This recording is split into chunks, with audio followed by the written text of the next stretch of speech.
Assalamualaikum warahmatullahi wabarakatuh. Terima kasih telah bergabung pada sore hari ini, yaitu diskusi kita dengan narasumber Pak Salamuddin Daeng dengan tema tata kelola ketenaga listrikan masih sesuai amanat konstitusi apa tidak. Sebelum dimulai, saya bacakan dulu sedikit curriculum vitae pemateri kita pada sore hari ini.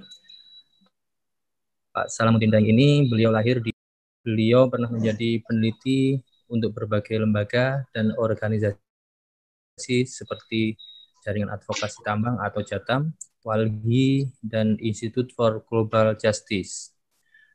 Beliau juga salah satu pendiri Asosiasi Ekonomi Politik Indonesia atau AEPI. Beliau juga aktif sebagai penulis beberapa buku. Buku beliau mulai dari Mikroekonomi Minus tahun 2008, Imperialisme dari Lubang Pertambangan tahun 2009, Reformasi dan Pelembagaan Kepentingan Asing dalam Ekonomi Indonesia tahun 2012, serta The Last Oil 2017. Itulah beberapa karya buku beliau yang sudah beredar di toko-toko buku atau bisa diakses di online ataupun offline. Untuk lebih menyingkat waktu kepada Pak Salamuddin Daeng untuk bisa menjadi pemantik diskusi pada sore hari ini. Waktu dan sediaannya kami persilakan Pak Salamuddin Daeng. Baik, terima kasih. Assalamualaikum warahmatullahi wabarakatuh. Waalaikumsalam warahmatullahi wabarakatuh. Jadi sebetulnya kita lihat daripada pengelolaan ketenaga listrikan kita paling tidak sejak reformasi ya. Dan terakhir itu kan ada undang-undang ketenaga listrikan nomor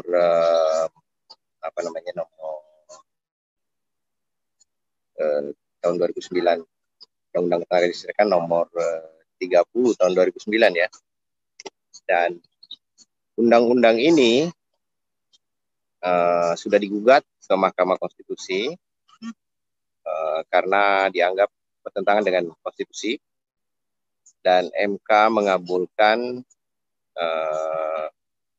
gugatan pemohon terutama di pasal-pasal yang berkaitan dengan hak penguasaan negara atas ketenaga listrikan. Dalam amar putusan MK itu disebutkan bahwa listrik harus dikelola secara terintegrasi. Tadinya ada pasal klausul yang digugat oleh penggugat. Waktu itu saya diminta sebagai saksi ahli oleh Serikat Pekerja PLN untuk menjadi saksi ahli pemohon di dalam gugatan itu.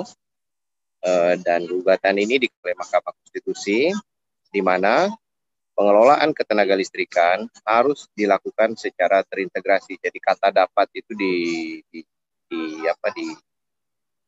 dianulir oleh MK, dan sistem pengelolaan ketenaga listrikan mutlak harus dikuasai oleh negara dan dikelola secara terintegrasi.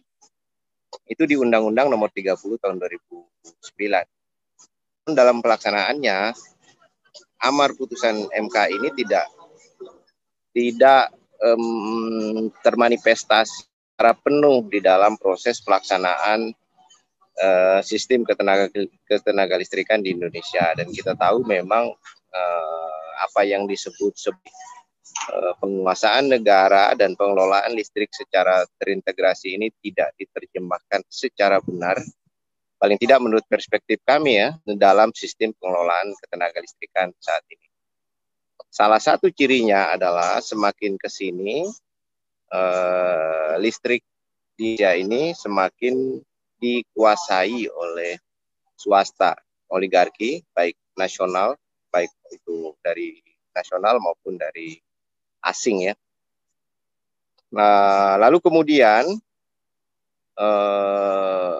belakangan muncul Omnibus Law, dan di dalam Omnibus Law itu salah satunya adalah klaster ketenagalistrikan, undang-undang ketenagalistrikan termasuk salah satu yang direvisi di dalam Omnibus Law, termasuk ke dalam Omnibus Law. Dan di dalam Omnibus Law itu, Omnibus Law klaster ketenagalistrikan, pasal-pasal yang tadinya sudah dibatalkan oleh MK sekarang dihidupkan kembali di dalam Omnibus Law. Jadi gugatan Serikat Pekerja PLN, Indonesia Power, dan lain-lain ke Mahkamah Konstitusi adalah agar pengelolaan ketenagalistrikan ini tidak berwatak neoliberal, tidak melanggar konstitusi menurut MK, sekarang malah dihidupkan kembali di dalam Omnibus Law. Ini akan menjadi tantangan bagi pengelolaan ketenagalistrikan ke depan. Dua masalah besar muncul. Pertama adalah putusan MK yang lama terkait dengan pembatalan pasal-pasal yang neoliberal di dalam Undang-Undang 30 tahun 2009. Nah, sekarang muncul persoalan baru di mana pasal-pasal yang sudah dikatakan bertentangan dengan konstitusi itu malah dihidupkan kembali di dalam Omnibus Law.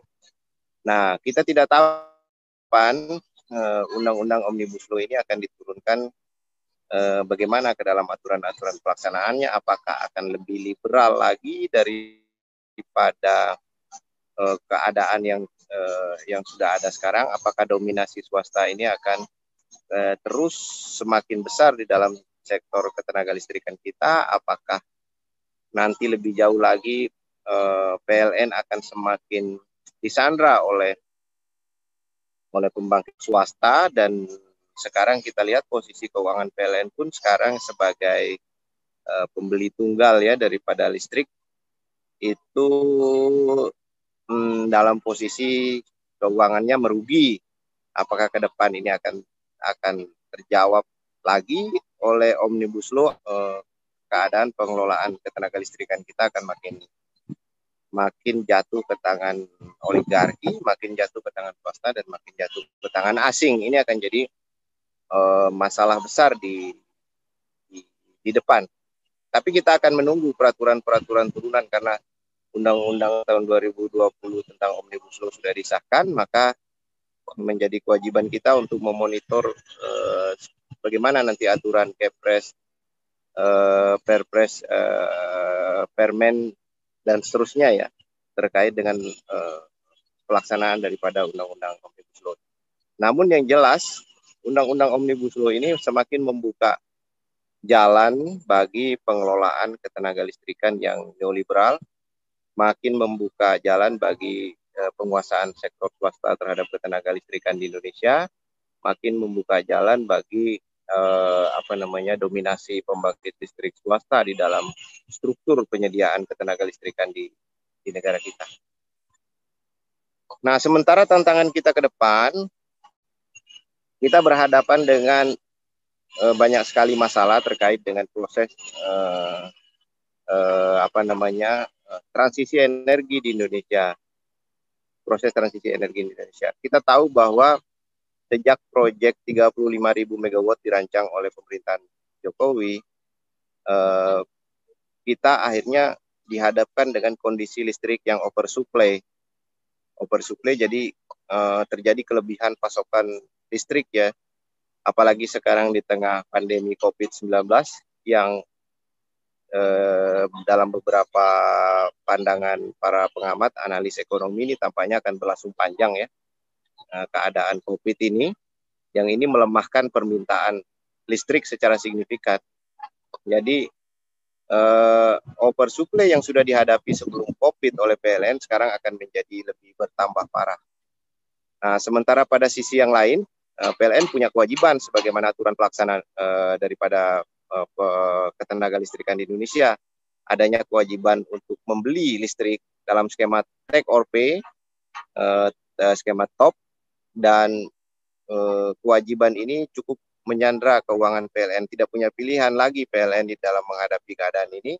Dia harus tetap membeli listrik berapapun yang dihasilkan oleh swasta, termasuk jika swasta ini memiliki kelebihan produksi, PLN harus tetap membeli dan ini akan menyandra keuangan PLN. Sementara pada sisi lain, PLN sendiri berhadapan dengan komitmen pemerintah sendiri terhadap pelaksanaan agenda perubahan iklim ya, COP21, di mana harus mengurangi secara signifikan konsumsi energi fosil, khususnya batu bara. Sementara kita tahu bahwa proyek listrik 35.000 megawatt yang diagendakan oleh pemerintah sejauh ini justru semakin memperkuat atau memperbanyak penggunaan batu bara sebagai sumber energi primer daripada pembangkit-pembangkit itu. Dan pemerintah sepertinya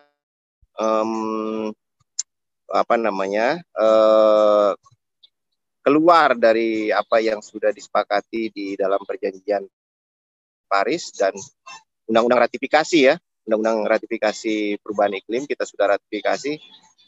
Tampaknya langkah pemerintah untuk memenuhi komitmen penurunan emisi 23% di 2025 itu tidak akan tercapai, dan ini akan semakin menghambat bagi proses transisi energi di Indonesia. Padahal kita udah tahu bahwa ke depan